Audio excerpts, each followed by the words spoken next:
We are starting this Saturday morning with a brand new 2024 Chevrolet Tahoe Z71 delivery. This was actually a locate from another dealership in upstate New York. Now, before the pandemic, locating vehicles was like a norm, right? We had trading partners in the tri-state area. If we needed something that they had, we'd reach out. They would look at our inventory, they would see what they wanted back, and we would do a swap. And we were very successful at doing that when we had to. But then after the pandemic, when the inventory really dried up and we didn't have any cars to sell, it became something that just wasn't even an option anymore. You had to focus on either factory ordering a car or just selling what you had in stock. But now that inventories are starting to climb a little bit, we're starting to see more dealers reach out to us, and we're also reaching out to some of them. Now, with a Tahoe or a Suburban, it's still very tough because they are still a rare vehicle. They're not easy to get. So we actually had a customer come in about a week ago. She wanted this specific truck. She found it on Chevy.com, and she wanted to deal with us because we're her local dealer. So I said, great, we'll see what we can do if we can get the vehicle to us. So in this situation, we priced the vehicle up as if the vehicle's here. We worked the lease numbers, we worked the trade value, went through the whole process. They talked about it as a family. They decided to move forward. At that point, I put a whole deal together, take a deposit, and then my office tries to get the vehicle from the other location.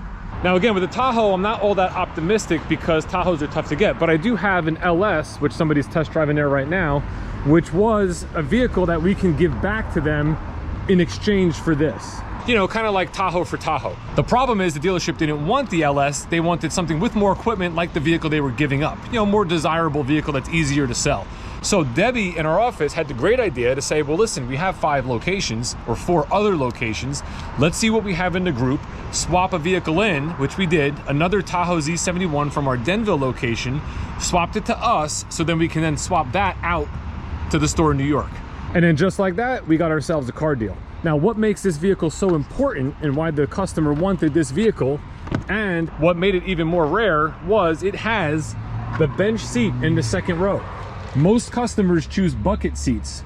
In this case, they wanted a bench. The reason being, they have 3 children, and when they go on trips, they want to be able to put all 3 children in the second row and then be able to power fold the third row down so they have maximum cargo space. As you can see, these seats don't fold all the way flat unless this seat is like 1 click forward. We do it 1 click forward, we won't have a problem.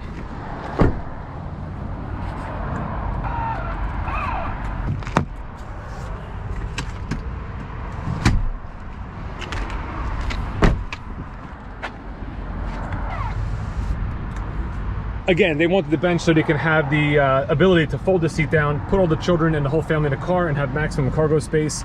In normal times, if they want to separate the children, they can lift this seat up. They can have children sit in the third row and or the second row. Now, there is one caveat with the Tahoe and the Suburban that I'd like to mention if you're thinking about one of these vehicles going between bench or bucket seats. The reason most families will choose the bucket seats is because of car seats and or children being able to pass between the 2 bucket seats. This vehicle does have the latch system here in all 3 positions, right? So you can put 3 car seats in here.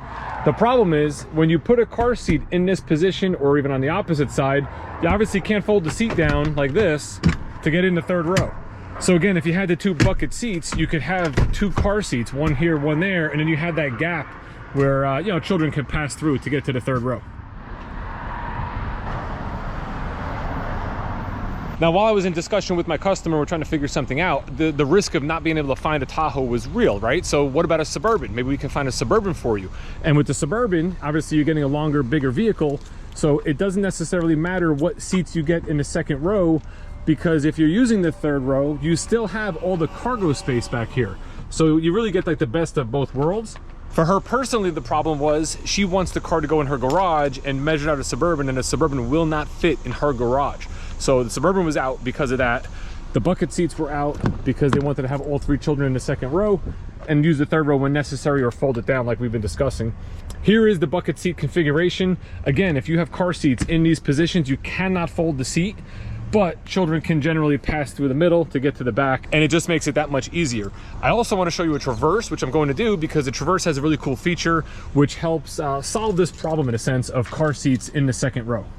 This here is a 2023 Chevrolet Traverse. We're also going to have a 24 Limited, which is a 2023 carryover, and then we're going to have the all-new, brand-new redesigned 2024 Traverse.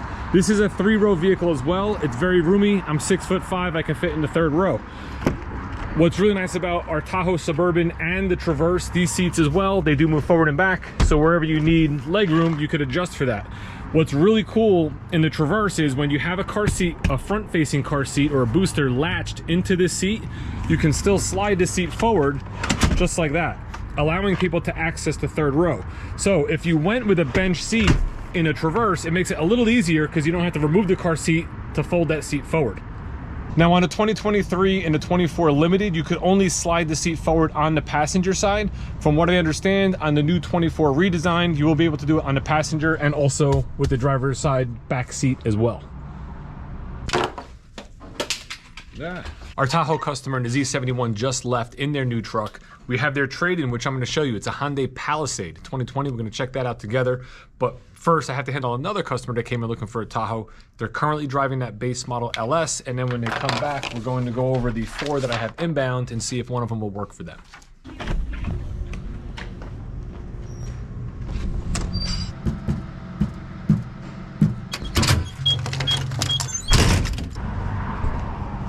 I have a client that just stopped in looking at our regular cab short box or standard box Silverado. Just going to show it to him real quick, see what he thinks.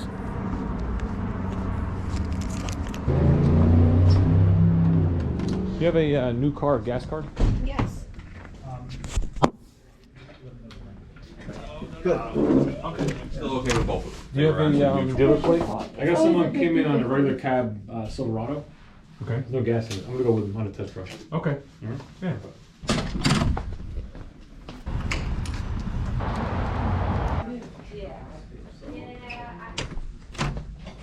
Came in looking at our regular cab standard box Silverado. Right. Not happy or apprehensive about the 2.7 turbo. Would rather it with a V8. Do we have the ability to order one of these, like an allocation that you know of? I don't think we have an allocation for a Silverado. With that body type. All right. What we do in these situations is put everything in the computer, right? So I have the ability to follow up with him if need be, but the only way to get the truck really the way he wants it is to do a factory order, which he kind of understands and knows that right now. That 2.7, we just drove it. It's quick. He got on it a little bit. I actually went on the test drive because it needed fuel. I wanted to make sure it didn't have a problem. And I was impressed. I'm impressed with that truck. I still want one of those trucks, that regular cab short box that I can lower and put 24s on and have some fun with. But he's apprehensive about it. He wants that old school V8.